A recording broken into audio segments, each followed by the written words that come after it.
Hi. Hello, everyone. My name is Vincent Parker. I am a site civil engineer at South Alabama Utility Consulting and Engineering, better known as SALS. Alongside today is Ms. Emily Pierce, our project lead, Mr. Brandon Black, an environmental engineer in the project, and Mr. Colin Brown, a site civil engineer in the project. And today we'll be going over the final design for the City of Wellsville collection system, rehabilitation, and treatment remediation. Throughout the presentation today, we'll be going over the following: the project location, the description, the scope of work, phase one of the project, which is the gravity sanitary sewer treatment, phase two, which is the wastewater treatment remediation, phase three, which is the artificial intelligence alternatives, and then we end off with questions later. Our project location is based in Missouri, in Montgomery County, in the city of Wellsville. There's about 1,000 people in the city, with about 500 average utility customers. The description of this project, SALS was to provide the city of Wellsville with viable design solutions for their wastewater collection system. SALS had three goals for this project: to develop a decision tree for rehabilitation of existing clay pipes, wastewater treatment remediation, and alternatives for the AI, artificial intelligence.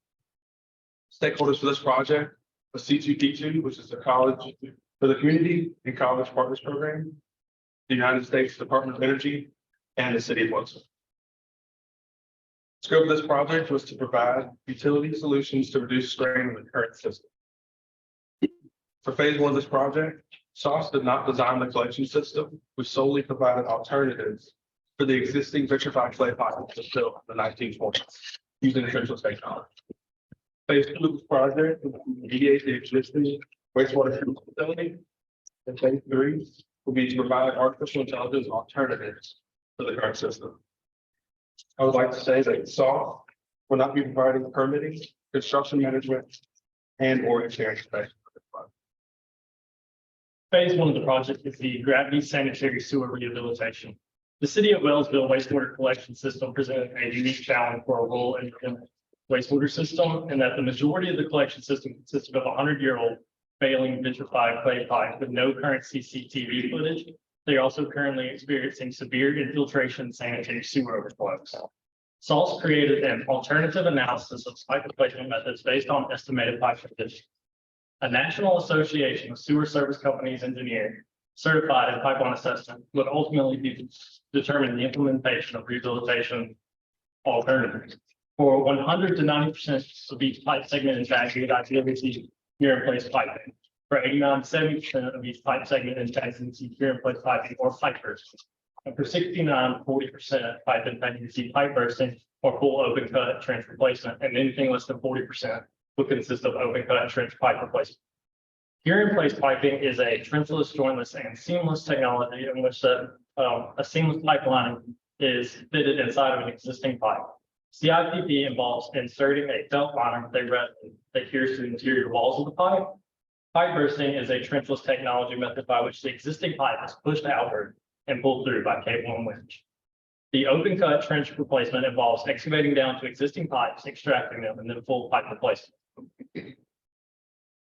This is the most recent sanitary sewer map in the City of Wellsville from 1986. Similar wastewater collection systems of vitrified clay pipe have been rehabilitated with 90% cure-in-place piping and 10% open cut trench pipe replacement.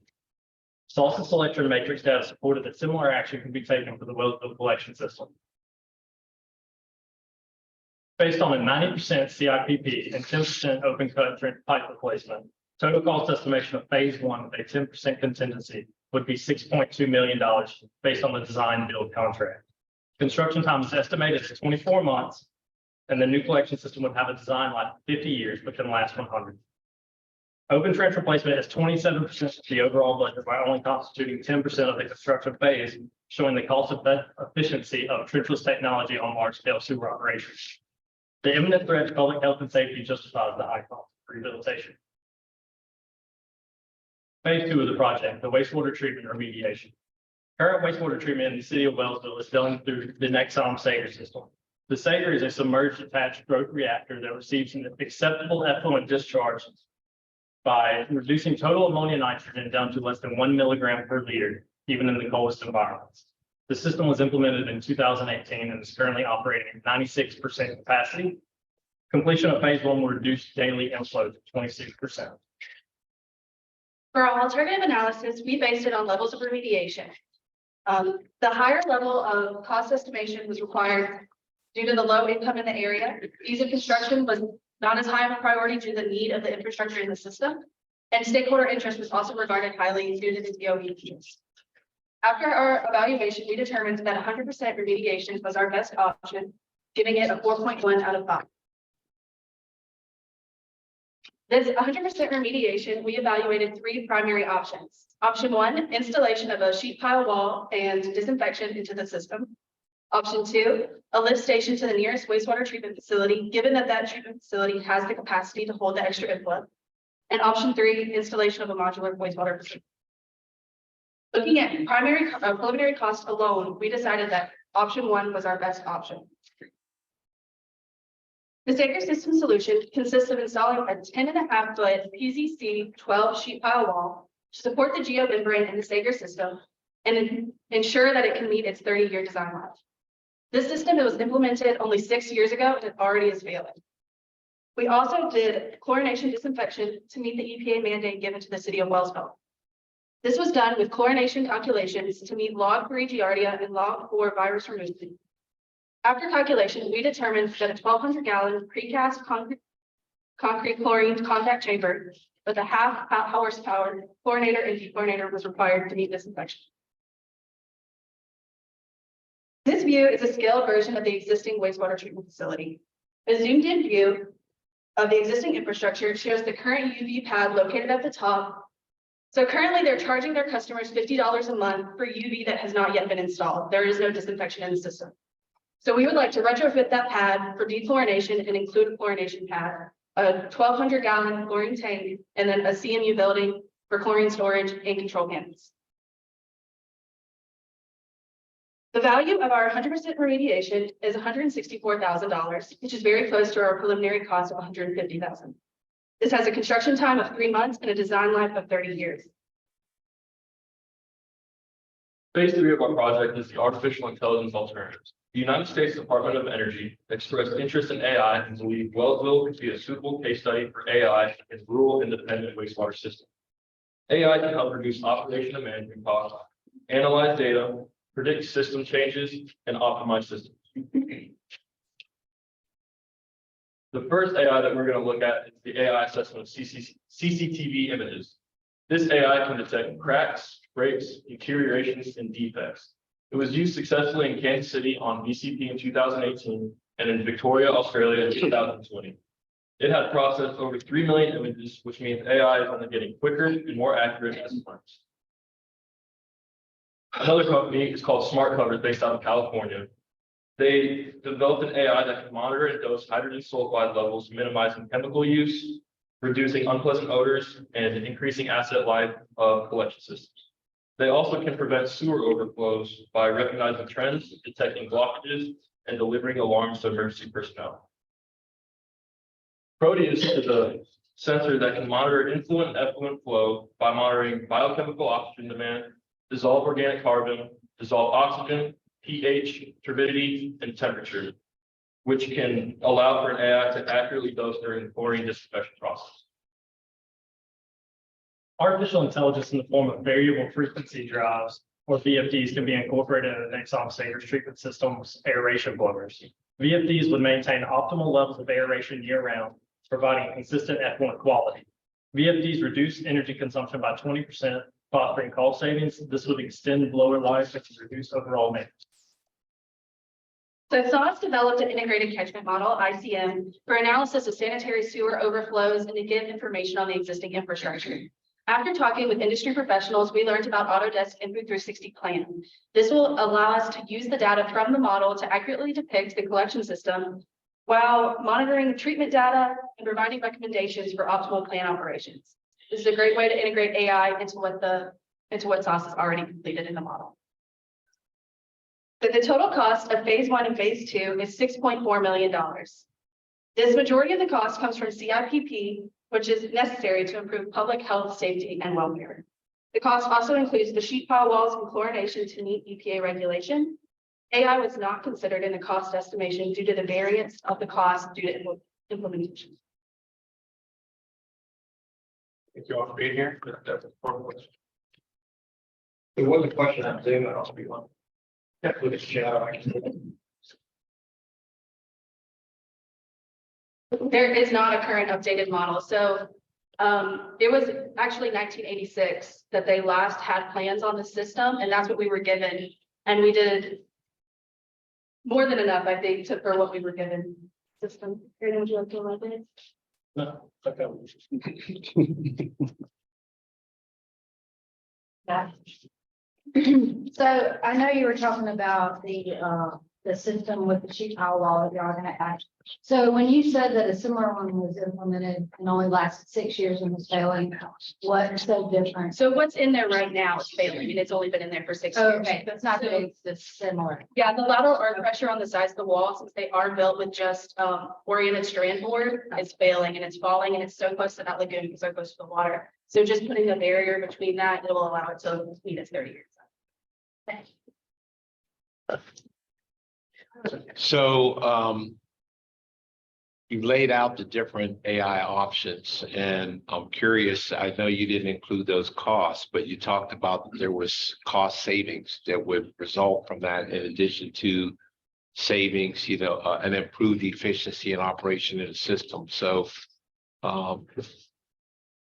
is there any way, is it worthwhile for them to investigate those options to incorporate that to an overall project? Because if you're going to spend $6.3 million, it makes sense to include that while you're doing everything else. So does that make sense for them to do that? And even though you didn't cost it out, what do you think makes the best sense? With their current infrastructure, the variable frequency drive would probably be the only alternative or artificial intelligence incorporation that will work in their system.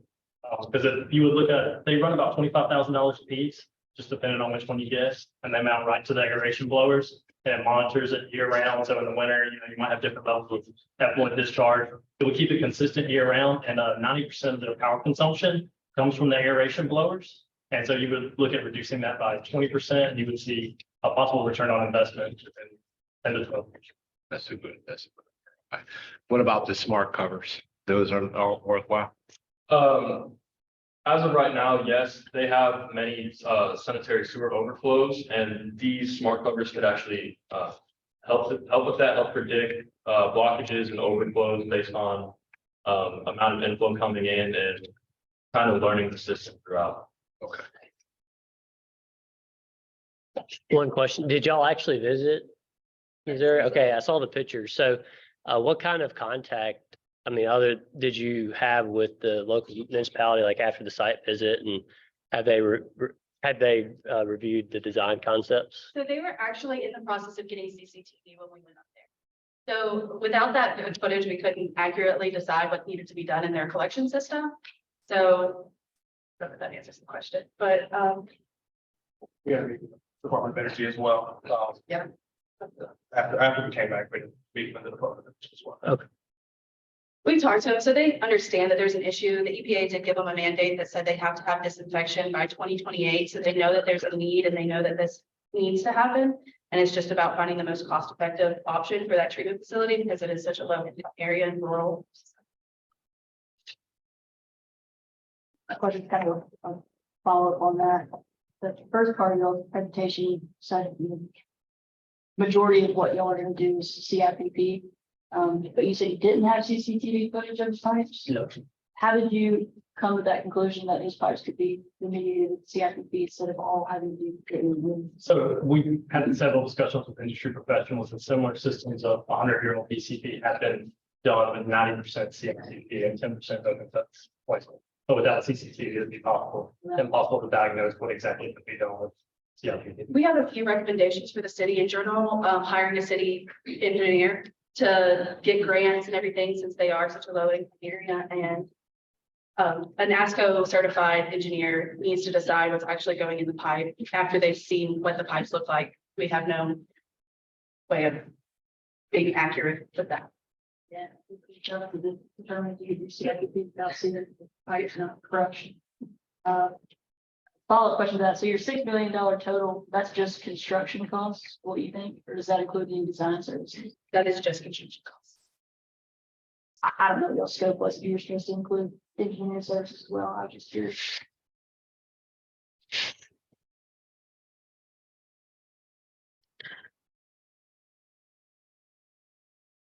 So you guys mentioned that they're currently charging for a treatment that's not being used. They're paying off the debt for the Sager system currently. So it cost them $500,000 to put that Sager system in 2018, and they are still charging their customers $50 a month, all 500 of them, which is $30,000 a year for the installation of disinfection that has not been installed yet. So I actually did a few calculations based on the cost of the chlorine tank over its design life and the cost of chlorine and sulfur dioxide, and found out that it would cost about $4,500 a year for chlorination over 30 years.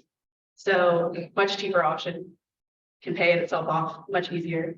You're not charging customers. They had planned on implementing a UV system instead of a chlorine disinfection system. And so the return on investment was chlorine was always a cheaper option. So what was the overall problem with that system that you guys had to identify and address? And then, Filtration, because their pipes aren't correct currently. So phase one has got to be the first step. They need to fix their pipes so they can truly understand what's going through. We looked at water data usage to determine how much water should be going into the sewer system and designed our sewer system based on that. So currently they're, what was it, 178,000 gallons a day that they're treating. And after calculations, their customers are only using 70,000 gallons a day. So they're getting 100,000 gallons extra water that they're treating, and it's coming out clear. And they're not understanding why UV wouldn't work in the system, but the turbidity of the water would increase whenever you get rid of that storm water. And we're worried that UV would not work.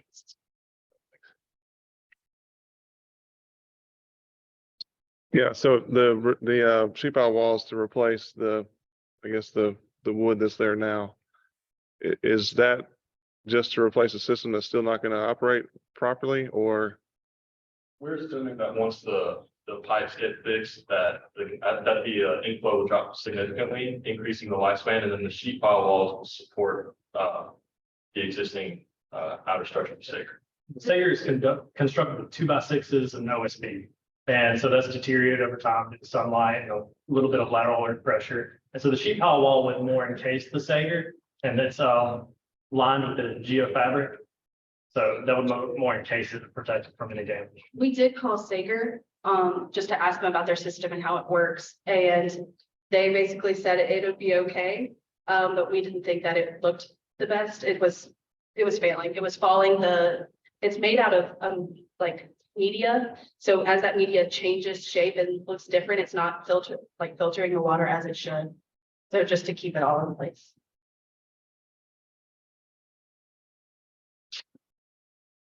Questions? All right, before you move to your left a little, Cal. A little bit more. Those are the extremes of the video. Emily to Callum, just for future groups. You were a ghost voice. All right, thank you.